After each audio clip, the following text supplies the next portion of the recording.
Ελάτε κύριε Τσιγκελάκη. Φεύγει, θα σε πάρω ένα πλανάκι ωραίο. Πάω να το πάρω ένα πλάνο ωραίο.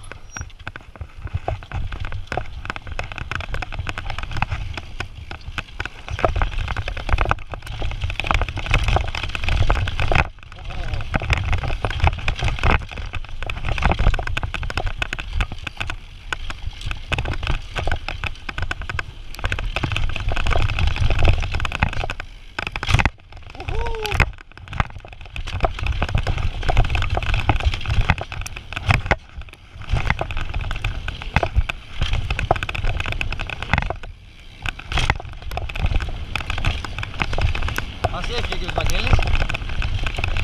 Τι θα κάνουμε τώρα?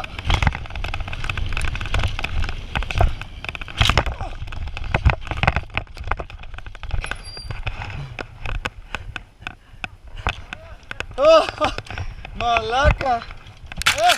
Περιμένετε!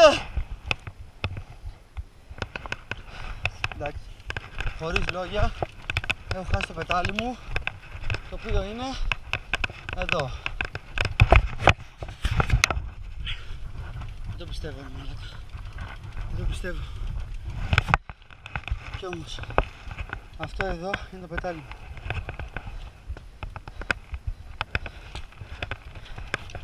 Μάλιστα.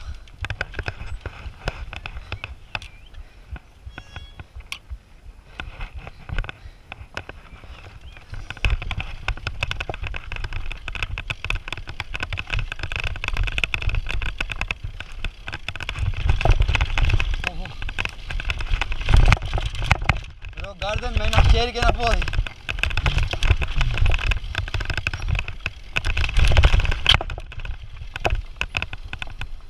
Καλή.